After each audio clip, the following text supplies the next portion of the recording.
দুই বোন গোসল করতে এসে ভুলবশত সুইমিং পুলের মধ্যে আটকা পড়ে যায়। তারপর তারা দুইজন এমন সব ভয়ঙ্কর পরিস্থিতির সম্মুখীন হয় যা দেখে আপনি কিছুক্ষণের জন্য স্তব্ধ হয়ে যাবেন। তো আর কথা না বাড়িয়ে আজকের মুভির কাহিনী শুরু করা যাক। তো সিনেমার শুরুতে আমরা একটা সুইমিং পুলের দৃশ্য দেখতে পাই। আমরা একটা মেয়েকে দেখি যার নাম হচ্ছে ব্রি। সে সুইমিং পুলে সাঁতার কাটতে কাটতে হঠাৎ করে উপরে উঠে তার ব্লাড সুগার লেভেল চেক করতে থাকে। এখানে আমরা বুঝতে পারি যে সে একজন ডায়াবেটিক্স পেশেন্ট ছিল। ব্রি নিজের হাতে থাকা আংটিটি খুলে ব্যাগে রেখে দেয়। এই আংটি তার ফিয়ান্সি ডেভিড তাকে দিয়েছিল। ডেভিডের সঙ্গে কিছুদিনের মধ্যে তার বিয়ে হতে চলেছে। এর পরের দৃশ্যে আমরা পুলের ম্যানেজার মেড্রিকে দেখি। সে দেওয়ালে একটা নোটিশ বোর্ড ঝুলিয়ে দেয়। সেই নোটিশ বোর্ডে লেখা ছিল ছুটির জন্য সুইমিং পুল বন্ধ থাকবে।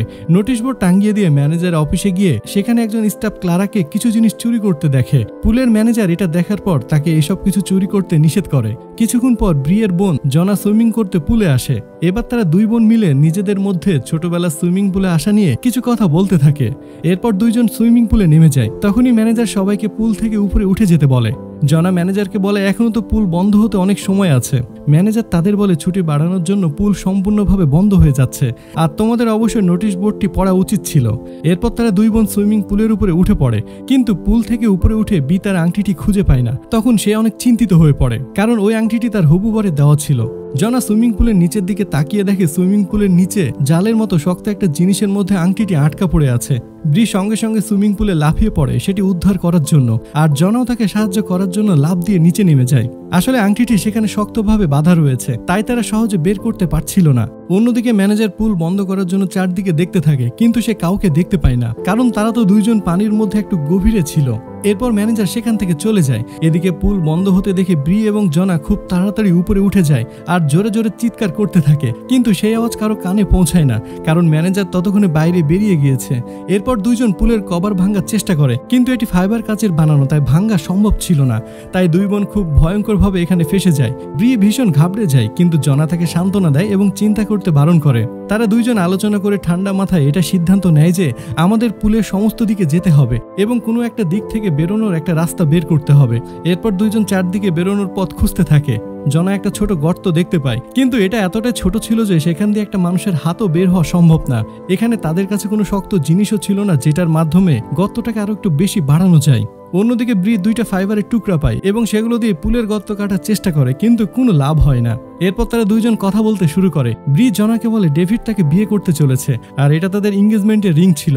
এটা শুনে জনা উল্টাপাল্টা কথা বলতে শুরু করে, আর এটা দেখে আমরা বুঝতে পারি যে জনা জেলাস ফিল করছিল এই সম্পর্কটা নিয়ে, আর সে নিজে আংটিটি পুলের মধ্যে ফেলে দিয়েছিল।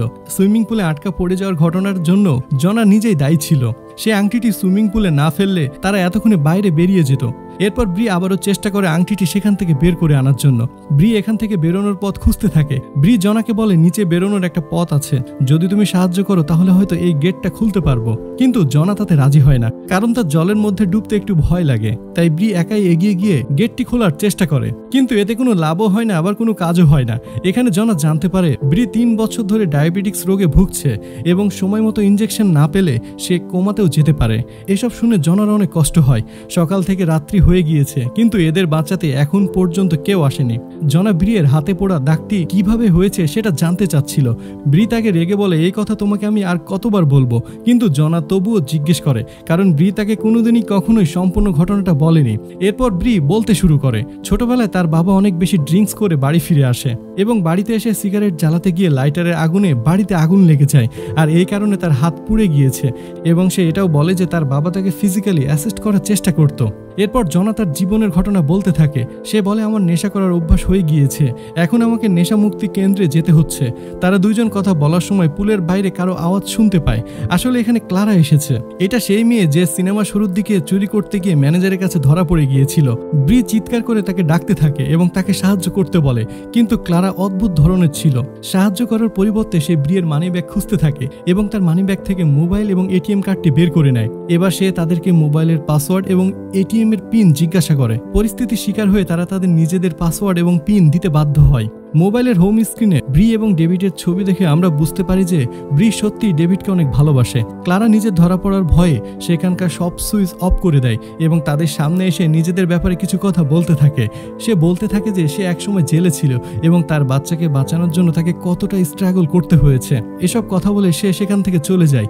ব্রিয়ের অবস্থা ক্রমশ খারাপ হতে শুরু করে। ক্লারা সেখান থেকে চলে যাওয়ার পর তারা দুইজন তার জন্য সারা রাত অপেক্ষা করছিল, কিন্তু ক্লারা আর ফিরে আসে না। পরের দিন সকালে ক্লারা সেখানে আসে এবং জনা তার কাছে ইনজেকশন চায়, কিন্তু ক্লারা তাকে সে ইনজেকশন দেয় না এবং বলে তোমাদের দুজনকে এখানে পচে মরা উচিত, কারণ তোমরা এটাই ডিজার্ভ করো। আসলে ক্লারা এদের কাছ থেকে টাকা চায়, এদের বাঁচানোর কোনো ইন্টেনশনই তার ছিল না। এসব শোনার পর ব্রিয়ের খুব রাগ হয় এবং সে প্রতিশোধ নিতে চায়, তাই সে মিথ্যা মিথ্যা কান্নার অভিনয় করতে থাকে।